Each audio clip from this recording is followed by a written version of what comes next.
What we're going to look at in this next chapter is particle systems in Unreal. So I've got myself a simple scene here. It's basically a nighttime scene. Did that on purpose so we could see our particles a little bit easier. And we've got a fire effect here from the Effects Showcase demo.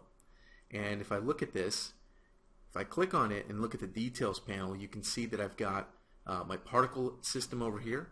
And I can also see what materials are associated with this particle system. So right now it's using about 3, 4, 5 different materials. Okay, so you can select particle systems and move them around just like any other actor inside of the editor viewport. If I go to the content browser, you can see the particle system here.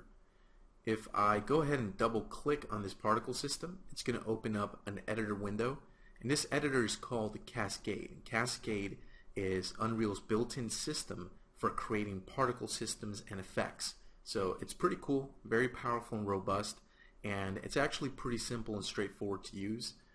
May look kind of weird at first when you look at it, but it's not that bad. So up here you have the main menus, pretty standard like in most Unreal Editor windows.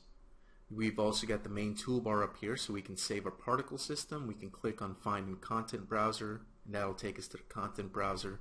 We've also got the Restart Sim. If I click on that, the simulation is going to restart for this particle system. Then we have a Restart Level. It basically does the same thing with one key difference. If I hit Restart Level, the particle system that's inside the actual level file will restart. So if I need to see how something looks with environment stuff, you may want to use that Restart Level. Shortcut for that is spacebar, by the way. We've also got the ability to undo and redo. We've got this thumbnail feature as well, which is really cool. If I look in the content browser, you can see I've got a thumbnail with the particle effect. If I want to, for example, I can zoom in on this guy, look at it really close, click on the thumbnail button, and when I go back to the content browser, the thumbnail will update, showing me a brand new thumbnail that I just took. So it's basically like taking a snapshot with a camera of your particle system. Then we have the bounds button. This lets us see the bounds of our particle system.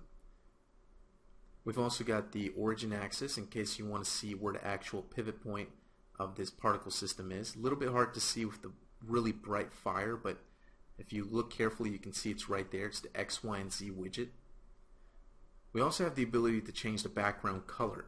So if you're doing particles that are hard to see against black or it's too dark, you can change the background to a lighter color to be able to see that.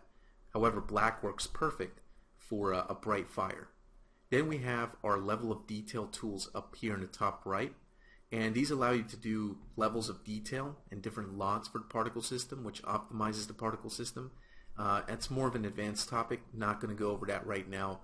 I may do in the future a follow-up video for that. Right now let's just move on. So we've got the viewport over here, which you've been seeing me work around in, and it works just like a viewport in the regular Unreal Editor. You can hold down the right mouse button, drag around so you can look around. You can also zoom in and out. Very straightforward. Same mouse controls as the regular editor viewport, so you can use the W, A, S, and D keys to move around and stuff. So pretty cool. And we also have different view modes. So if we go to this little view menu, we can see different things like the particle counts, for example, which you can see in these different colored numbers in the lower right. And that allows us to see how many particles that we're actually rendering out at any one time. We can also change the detail mode and the view mode. So right now we're in lit view, but we can switch to a wireframe so you can see the actual particle billboards of the particle system, which is very useful for debugging or setting up your particle system. We can also see the shader complexity.